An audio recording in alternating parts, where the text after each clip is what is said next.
जय हिंद दोस्तों, वंदे मातरम। कल्पना कीजिए एक ऐसी सीमा जहां पर कटीले तारों की जगह खुली हवाएं बहती हैं, जहां पर घुसपैठिए तस्कर और अपराधी बेधड़क आ जा सकते हैं और जहां पर राष्ट्रीय सुरक्षा का सवाल राजनीतिक इच्छा शक्ति की बलि चढ़ रहा हो। ये कोई काल्पनिक कहानी नहीं दोस्तों, बल्कि पश्चिम बंगाल की भारत बांग्लादेश की सीमा की कड़वी हकीकत है, जहां पर ममता बनर्जी की सरकार की कथित लापरवाही ने पूरे देश को खतरे में डाल दिया है। कोलकाता हाई कोर्ट की सख्त फटकार के बावजूद भी राज्य सरकार ने 22 दिसंबर तक हलफनामा दाखिल तक नहीं किया, जिससे अब मुख्यमंत्री ममता बनर्जी के खिलाफ में अवमानना की कार्रवाई की तलवार लटक रही है। दोस्तों, ये मामला न केवल सीमा सुरक्षा का है, बल्कि संघीय ढांचे, राजनीतिक जिद और राष्ट्रीय हितों की टक्कर का भी है। एक ऐसा ड्रामा जो हर दिन नया मोड़ लेकर के आ रहा है।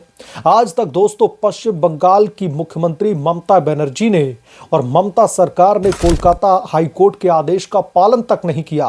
कोर्ट ने 11 दिसंबर को राज्य सरकार को यह निर्देश दिया था कि वो भारत बांग्लादेश की सीमा के खाली हिस्सों पर कटीली बाड़ लगाने में देरी के कारणों पर विस्तृत हलफनामा 22 दिसंबर तक दाखिल करें।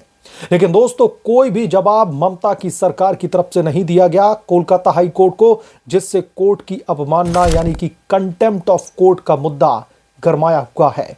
कानूनी विशेषज्ञों का कहना है कि अगर सरकार जानबूझकर के आदेश की अनदेखी करती है तो मुख्यमंत्री ममता बनर्जी के खिलाफ में व्यक्तिगत रूप से उनके खिलाफ में अवमानना की कार्रवाई शुरू की जा सकती है दोस्तों, जिसमें जुर्माना या फिर यहां तक की गिरफ्तारी का प्रावधान भी है। केंद्रीय गृह मंत्री अमित शाह ने दोस्तों 30 दिसंबर को कोलकाता में प्रेस कॉन्फ्रेंस में ममता बनर्जी की सरकार पर तीखा हमला बोला था। उन्होंने कहा था कि उन्होंने खुद 7 पत्र भेजे थे जिसमें सीमा पर बाड़ बंदी के लिए भूमि उपलब्ध करवाने की मांग की गई थी, लेकिन कोई भी जवाब नहीं दिया गया। अमित शाह ने इसे राष्ट्रीय सुरक्षा से खिलवाड़ बताया और कहा कि बिना बाढ़ के घुसपैठ जारी है, जो राज्य की जनसांख्यिकी बदल रही है। टीएमसी ने दोस्तों इसे राजनीतिक साजिश बताया, लेकिन कोर्ट की समय सीमा का उल्लंघन साफ तौर पर सरकार की लापरवाही को दर्शाता है। क्या यह जानबूझकर के किया गया है? कई राजनीतिक विश्लेषक तो यहां तक मानते हैं कि ममता की सरकार केंद्र के साथ में टकराव की वजह से सहयोग नहीं कर रही, क्योंकि वो बीएसएफ की बढ़ी हुई जुरिस्डिक्शन 15 किलोमीटर से 50 किलोमीटर को राज्य की स्वायत्तता पर हमला मानती है। ममता बनर्जी राजनीतिक तनाव के चक्कर में इस देश की आंतरिक सुरक्षा पर सवाल खड़े कर रही हैं, इस देश की आंतरिक सुरक्षा को कहीं ना कहीं खतरे में डाल रही हैं। दोस्तों, ये पूरा का पूरा प्रकरण एक पब्लिक इंटरेस्ट लिटिगेशन यानी कि पीआईएल से शुरू हुआ था, जो कलकत्ता हाई कोर्ट में दाखिल की गई थी। पीआईएल में मांग की गई थी कि भारत बांग्लादेश सीमा के उन हिस्सों पर तुरंत कटीली बाड़ लगाई जाए जहां पर अभी तक कोई भी सुरक्षा व्यवस्था नहीं है। पश्चिम बंगाल बांग्लादेश से 2216 किलोमीटर की लंबी सीमा साझा करता है, जिसमें से कई हिस्से खुले हैं, नदियां, जंगल और ग्रामीण इलाके जहां पर घुसपैठ आसान है। केंद्र सरकार का दावा है कि राज्य सरकार भूमि अधिग्रहण में सहयोग नहीं कर रही है, जिससे बाड़ बंदी का काम पूरी तरीके से ठप पड़ा है। नवंबर 2025 में कोर्ट ने पहली बार राज्य सरकार से हलफनामा मांगा था। 13 नवंबर को सुनवाई में कोर्ट ने राज्य से सीमा पर बाड़ बंदी की स्थिति पर रिपोर्ट मांगी थी। फिर 19 नवंबर को एक डिविजनल बेंच ने, जो कि एक्टिंग चीफ जस्टिस सुजॉय पाल और जस्टिस पार्थ सारथी सेन ने राज्य को 15 दिनों के भीतर एक विस्तृत हलफनामा दाखिल करने का आदेश दिया था, लेकिन देरी जारी रही और 30 नवंबर को कोर्ट ने सरकार को फटकार लगाते हुए एक अतिरिक्त सप्ताह दिया। 1 दिसंबर को कोर्ट ने इसे राष्ट्रीय सुरक्षा का मुद्दा बताते हुए 7 दिनों के भीतर स्टेटस रिपोर्ट मांगी। फिर 11 दिसंबर को अंतिम डेडलाइन 22 दिसंबर तक तय की गई, जिसमें राज्य को देरी के कारण बताने थे। देरी की मुख्य वजह दोस्तों भूमि अधिग्रहण है। केंद्र का कहना है कि बीएसएफ को बाड़ लगाने के लिए पर्याप्त भूमि नहीं मिल रही है। अमित शाह ने 3 सचिव स्तर की मीटिंग का जिक्र किया, जहां पर राज्य ने सहयोग नहीं किया। ममता बनर्जी की सरकार का तर्क है कि केंद्र सरकार जो है राज्य की स्वायत्ता पर हमला कर रहा है, खास तौर पर बीएसएफ की बढ़ी हुई शक्तियों से। लेकिन कोर्ट ने इसे राष्ट्रीय सुरक्षा से ऊपर नहीं माना। कोर्ट ने साफ तौर पर कहा कि खुले बॉर्डर से घुसपैठ, तस्करी और अपराध बढ़ रहे हैं, जो राज्य और देश दोनों के लिए बहुत बड़ा खतरा है। ममता बनर्जी को बीएसएफ की बढ़ती स्वायत्ता को लेकर के चिंता है, लेकिन इस देश की आंतरिक सुरक्षा के बारे में ममता बनर्जी बिल्कुल भी चिंतित नहीं है। जो घुसपैठिए निकल करके सीधे सीधे पश्चिम बंगाल में घुस जाते हैं, उस पर इन्हें चिंता नहीं है। राजनीतिक रूप से दोस्तों ये मुद्दा साल 2026 के विधानसभा के चुनावों से जुड़ा है। बीजेपी इसे घुसपैठ के खिलाफ में मुद्दा बना रही है, जबकि टीएमसी इसे केंद्र सरकार की दखलंदाजी बताती है। अमित शाह ने कहा कि ममता बनर्जी के रवैये से जनसांख्यिकी बदल रही है। लेकिन दोस्तों अब सवाल यह भी है कि ममता बनर्जी के खिलाफ में क्या कार्रवाई की जाएगी। अवमानना का केस अगर चलता है तो कोर्ट पहले नोटिस जारी कर सकता है, फिर सुनवाई के बाद में सजा का ऐलान भी। पिछली घटनाओं में दोस्तों ममता बनर्जी के खिलाफ में अवमानना की याचिकाएं दाखिल हो चुकी हैं, जैसे सुप्रीम कोर्ट में उनके बयानों पर।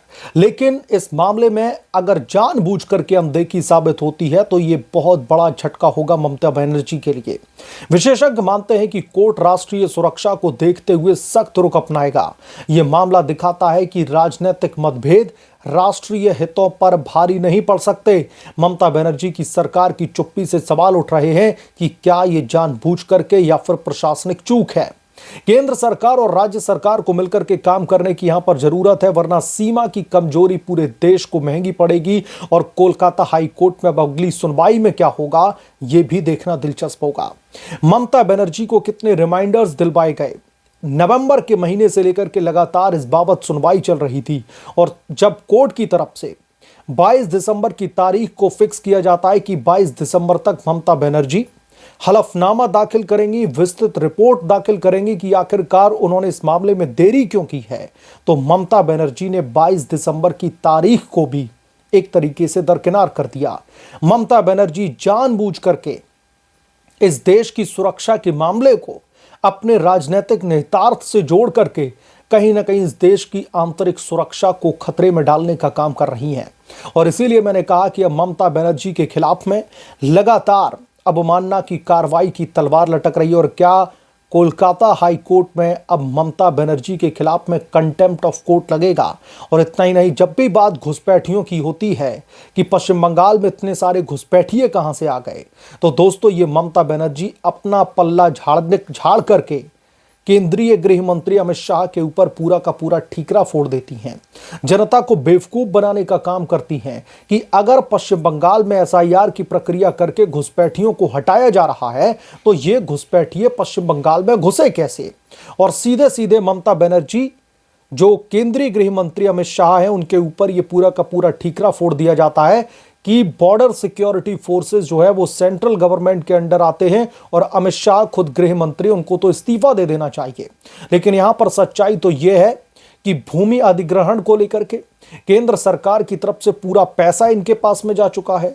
पूरा पैसा लेने के बाद भी अभी तक ममता बनर्जी की सरकार ने वो जो जमीन है उसका कब्जा केंद्र सरकार को नहीं दिया है, ताकि वो बाढ़ या फिर जो कटीले तार की जो फेंसिंग लगानी है वो लगाई जा सके। तो ममता बनर्जी के इस ढुलमुल रवैये की वजह से अब लगातार जो है पश्चिम बंगाल में बॉर्डर इलाकों को लेकर राजनीति गर्माती दिख रही। और अब तो ममता बनर्जी ने एक और बड़ा ब्लंडर कर दिया है। कोर्ट का जो आदेश था कि 22 दिसंबर तक इस बाबत एक विस्तृत रिपोर्ट आपको सौंपनी होगी, लेकिन कोर्ट के फैसले के बावजूद भी, कोर्ट के आदेश के बाद भी ममता बनर्जी ने अभी तक विस्तृत रिपोर्ट नहीं सौंपी है। और इसीलिए अब देखना दिलचस्प होगा कि जब कोर्ट में अगली सुनवाई होगी तो ममता के खिलाफ में क्या कुछ कार्रवाई की जाती है। बहरहाल इस मामले को लेकर के आप क्या सोचते हैं, आपकी क्या राय है, हमें कमेंट करके जरूर बताएं। जल्द मिलूंगा किसी दूसरे बड़े अपडेट के साथ में, तब तक के लिए धन्यवाद। अगर आप लोग चैनल पर नए हैं तो प्लीज चैनल को सब्सक्राइब करें और साइड बने बेल आइकन को जरूर प्रेस करें, ताकि जब भी मैं कोई बड़ी खबर लेकर आऊं तो इसकी जानकारी सबसे पहले आपको मिले।